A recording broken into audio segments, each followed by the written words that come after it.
Lifetime has put out a series called Prison Confessions of Gypsy Rose Blanchard. As we all know, Gypsy Rose Blanchard has been released from prison. She is a victim of Munchausen's by proxy. But was Gypsy only being abused by her mother? Let's find out right now.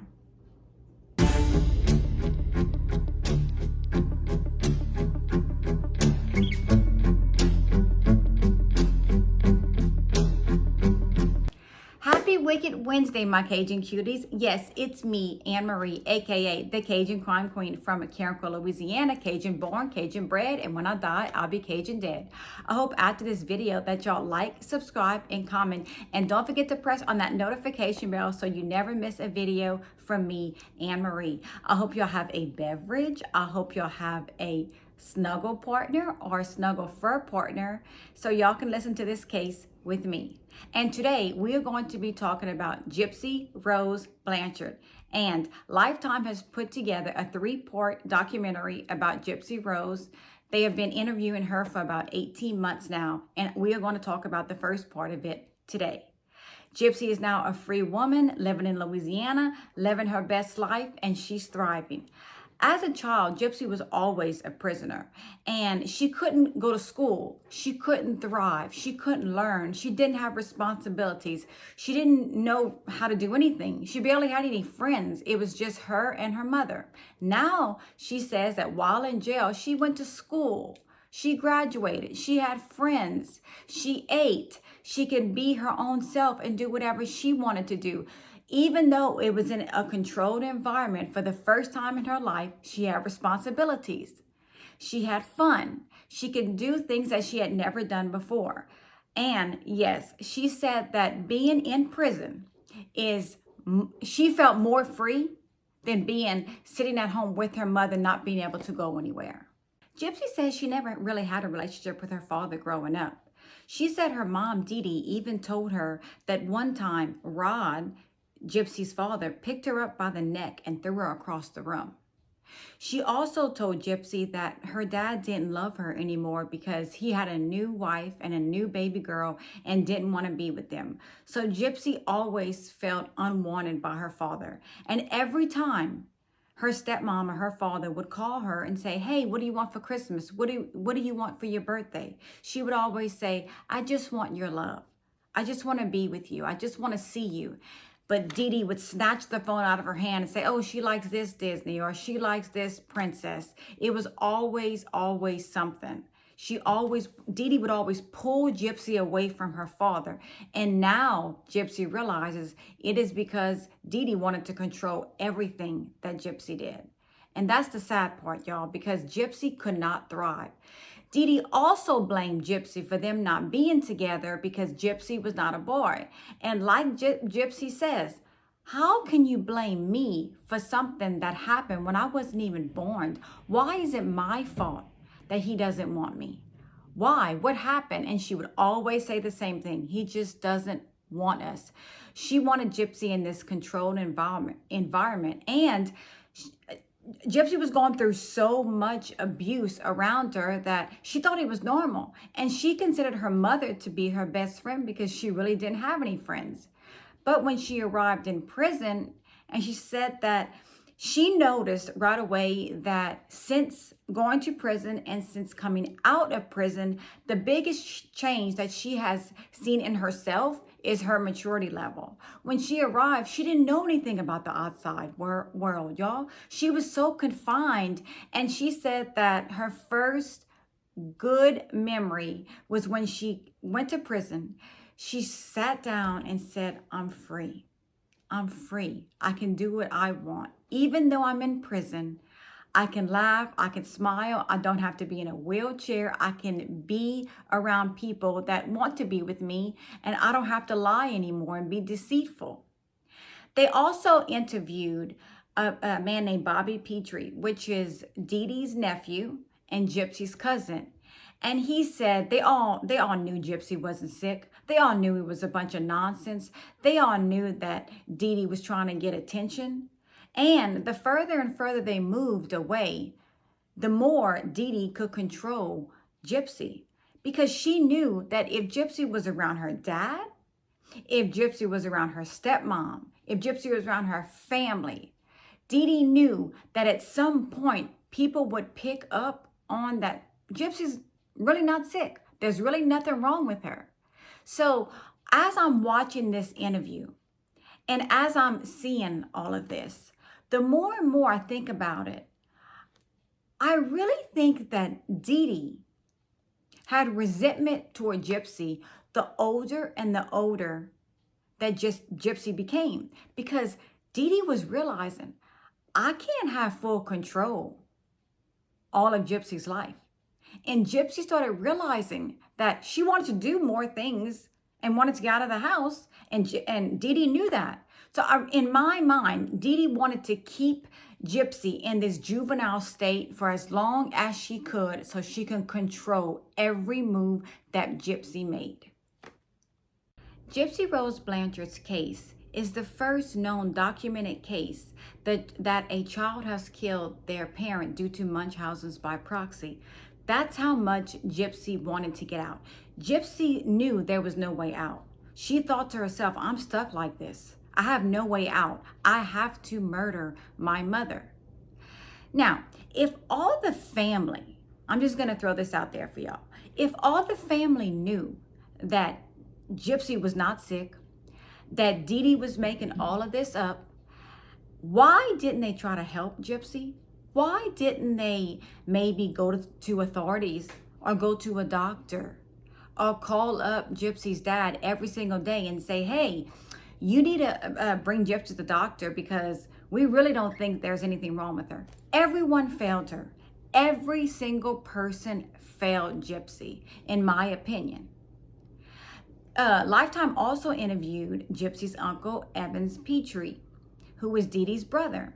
And he said one day they were having a party. It was one of the kids' birthday parties. Gypsy had several cousins. She had several friends around the house all the time. All the kids were jumping on a trampoline. And Gypsy was sitting there. Dee Dee was at the store. And Gypsy tugged on her Uncle Evans and said, please, can I go on the trampoline? Please, please, please. He said, absolutely, go have fun. Because he knew she can walk. He knew she can jump.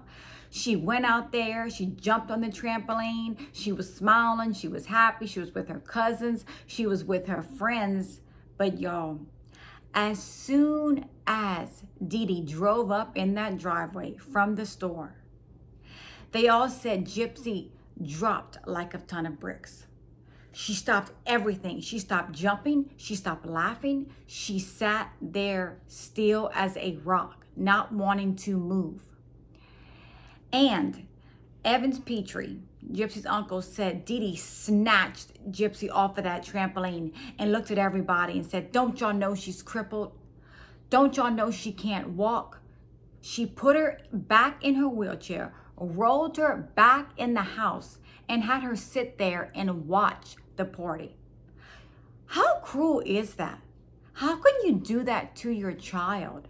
How can you know that your child is sitting in a wheelchair knowing and thinking that they can walk and they can jump and they can play and they can have fun with their family and cousins, but you do nothing? You want her to suffer? You want people to say, oh God, poor Dee Dee, now she has to take care of Gypsy, she's in a wheelchair. It's horrible. It's horrible. I have seen a lot of Munchausen's by proxy cases on documentaries, and there's no other form of evil for Dee Dee Blanchard. She is the purest form of evil. The things that she did to this little girl was absolutely terrible.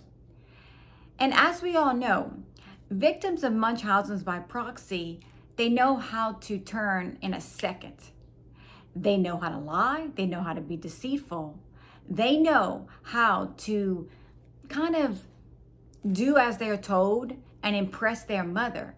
Because Gypsy often said that she craved her mother's attention. She wanted to be around her mother. And she said when she would do anything wrong, when she was little or when she was older, that Dee Dee wouldn't talk to her. Dee Dee would go snuggle up with the cat and make faces at Gypsy, kind of saying like, I love the cat more than you. This is wrong. This is absolutely wrong. And Gypsy went through her whole life thinking, what did I do so wrong that I have to live like this? That I cannot thrive, that I cannot walk, that I cannot play with my friends, that my father does not want me because I wasn't a boy and he has a new wife and he has a new child. She felt as she was growing up and as she was becoming a woman that everything in her life, she had done everything wrong. While Dee Dee was moving around from place to place to place, in my opinion, she was running from the law. She had a search warrant out for her arrest for writing bad checks. And the more and more she got away from Gypsy and her own family and Gypsy's dad, the more she had full control over Gypsy. No one can stop her from doing what she was doing because a lot of people knew it was all nonsense. Gypsy's dad said that sometimes he would only see her 4 times a year because Dee Dee was here and there and everywhere, and he was working. He had to work. He was paying Dee Dee child support. He had another family. But in my opinion, I think Gypsy's dad could have helped her more and kind of seen what was going on. Maybe went to some of the doctor's appointment, because remember, Dee Dee's family had called Rod and said, hey, Gypsy can really walk. Gypsy can really talk. But he said Gypsy and his relationship was so special to him that he barely saw her. So he just kind of cherished every moment with her. He said that he wished he could have done things different, but he didn't. And Gypsy has forgiven her dad for everything. But the further and further that Dee Dee moved, Gypsy said that her mother put her in this environment, and Gypsy said that she felt love from her mother, but she knew in the back of her head that her mother was doing all of this for attention. She said the only thing Gypsy knew that she could do was walk. That's all she knew. And she didn't have leukemia. She didn't have, she couldn't ear, throat, a feeding tube. And speaking of the feeding tube, a lot of us may know, if a person has a feeding tube, you have free range of everything. And Dee Dee took Gypsy to a doctor, and the only thing the doctor said was, she's not gaining any weight. And Dee Dee said, well, she has a problem with eating. She doesn't want to eat. So they put the feeding tube. And when they put the feeding tube, Dee Dee could put whatever she wanted in that feeding tube. She could put medicine. She can starve her. She can get more attention because she now has this feeding tube. So there is free range for Dee Dee to do whatever she wanted to Gypsy. And Gypsy's grandfather said that whenever Gypsy was around them, when Dee Dee wasn't home, Gypsy would eat whatever they ate. She loved to eat. And Gypsy even admitted while she was speaking to the interview person, she said, I had no idea that my mom had told doctors that because I love to eat. Gypsy said she enjoyed eating. She had fun. She would like to eat this. She would like to eat that, pizza, Coke, candy. But her mother didn't let her and fed Gypsy through a feeding tube. This was so sad on so many levels. On so many levels. This little girl, no wonder prison felt better than being in her mother's home. No wonder. She can have friends. She can eat some chips if she wanted. She can have a Coke if she wanted. She could be more free. But things kind of went down south for Gypsy when Dee Dee was involved in an accident, and Dee Dee was in the hospital for a while recovering because her foot was almost severed in this accident. While Dee Dee was recovering in the hospital, Gypsy was living with her grandparents, and she loved it. She said they would cook, she would eat, she would get to play with her cousins and friends, but she did miss her mom. But what happened next is sad, y'all. It is absolutely terrifying for a little girl. She said that sometimes her grandfather would get her out of her wheelchair, bring her to his work shed, and SA her. This little girl's already gone through so much, and this comes next. She gets SA'd by her grandfather Gypsy stated that she didn't want to tell her mom because she was too afraid. But she did confide in her grandmother, and her grandmother said, "Oh, Gypsy, you don't want your grandfather to go to jail, do you?" And Gypsy said, "I didn't want to get anybody in trouble. I was just telling my grandmother what my grandfather was doing to me, but I definitely didn't want him to go to jail." She finally told her mom, Dee Dee, later on in life, what her grandfather did to her. This was Dee Dee's dad. And she said her mom blamed herself. Her mom started crying. So she kind of kept that all tucked in. And until she went to prison and until she started going through therapy and realizing all the trauma that she had been through in her life, she started opening up slowly but surely and realizing piece by piece by piece of the puzzle she was putting together of why she was like she was and why she couldn't express herself and why she couldn't tell her mom, why she didn't feel comfortable, why she felt that everyone in her life was maybe not doing what they needed to do to protect her. Because in her mind, she felt that she was always doing something wrong. And she was so sweet. Gypsy was so sweet. She was a quiet little girl. She was tiny. She wanted to be a little girl and have fun. Now, they did interview the grandfather as well. They did ask him. They said, "Gypsy claims that you may have SA'd her." And he was like, "What?" He said, "Gypsy lived here. I never did that. That is absolutely not true." He said, but when Gypsy was as young as maybe 4, she started trying to touch her grandfather inappropriately. And he would move her hand and say, "Stop that, stop that, stop that." Now, in my opinion, why would a 4-year-old be doing that? Could it happen? Yes. In my opinion, no. I just don't think that could have happened. And if it did happen, was somebody already touching Gypsy at that age for her to know something? Was she getting SA'd by someone? We just don't know. And that's why I feel so sorry for Gypsy. I believe that she did get SA'd. I believe what Gypsy is saying. But Gypsy's uncle, Dee Dee's brother, saying, "No, that never happened."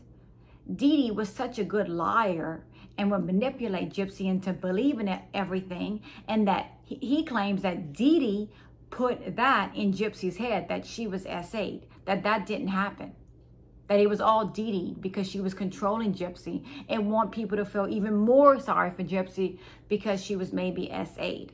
Now, in my opinion, I don't think someone would lie about that, but it could happen. But do I think Gypsy's lying? In my opinion, no. I think Gypsy is telling the truth, and I think all her trauma is coming out. She is in therapy, and she knows she's going to need more, but she knows that saying everything she went through in life and telling her story is making her feel free. She gets everything out. She said she doesn't want anything to do with her grandfather. She said, "I would have more respect for him if he would just admit it." But she said that relationship is done. My final thought, y'all know I always give y'all my final thought. My final thought is I think Gypsy is finally living her life after 32 years of being a prisoner. And some of you might say, "Anne Marie, she was only in prison for 8 years. Yes, she was only 8 years, but from the time Gypsy was born, she was a prisoner. Everything was controlled. Everything she ate, everything she wore, every place she went, who she could be friends with, who she could talk to, what she can do, her capability of doing things, everything was controlled. It was like being in prison. And for someone to say that being in actual prison is better than being controlled by your mother, we all have to say the same thing. That mother must have done some pretty messed up things for Gypsy to say that and do what she did. I believe Gypsy when Gypsy says she had no way out. This was her only chance of getting out. No, it's not okay to murder anyone. No one, please do that. But in Gypsy's mind, she thought that was her only escape from being a prisoner in her mother's care. Now remember, y'all, Gypsy wasn't Dee Dee's only victim. Gypsy says that her mother would put some type of liquid in her stepmother's food, which was Roundup. And Gypsy's grandfather believes it as well. She was maybe trying to kill her stepmother, Dee Dee. So I think Dee Dee was just a terrible person in general, just a horrible person. But Gypsy says she still does have love for her mom. She still has good memories with her mom. She will always love her mom. Does she like what her mom did to her? Absolutely not. But it is still her mother. Gypsy is going everywhere right now, y'all. She is happy. She is free. She went on The View. She went on Good Morning America. She's posted on Instagram. She's on different social media outlets. She has friends. She's making videos. She celebrated New Year's Eve by popping the little firecracker machines or whatever you call them. And they showed a video. I think this was Gypsy's first real celebration for New Year's Eve. She was happy. She was smiling. She was with her husband. She was with her sister. She was with her dad. She was with her stepmom. And I love that she's posted all these videos. Now, some of you have maybe seen the comments that people are saying about her because she did talk about her and her husband's private situations in the bedroom. She has said, some things, and people have said she shouldn't talk like that. But as a 32-year-old, but we have to understand, and I do, Gypsy didn't live the life when we were young. Would we say stuff like that when we were 20, when we were 18, 25? Probably so. We're young. We're living life. We're happy. As a 40-year-old, no, I wouldn't discuss it. But I think what Gypsy's saying and what Gypsy's doing, she's just living her life. She wants to get out there. This is the first time. She's kind of like a teenager, just in this huge world having fun. And I really enjoy seeing her smile, seeing her coming out of her shell, being a woman, maybe having children, loving on her husband, feeling so much love for the first time because she has so many supporters. I'm Team Gypsy, and I know y'all are, and I love it. I hope y'all all loved my video today. I hope after this video is finished that y'all like, subscribe, and comment. And don't forget to press on that notification button. And remember to always stay safe. And thank you again for all y'all love and support. I highly appreciate it. And any requests y'all have, y'all can always message me. And we all love Gypsy, and we're all happy that she is finally free and living her life. I love y'all all very much, and y'all have a good night. Bye.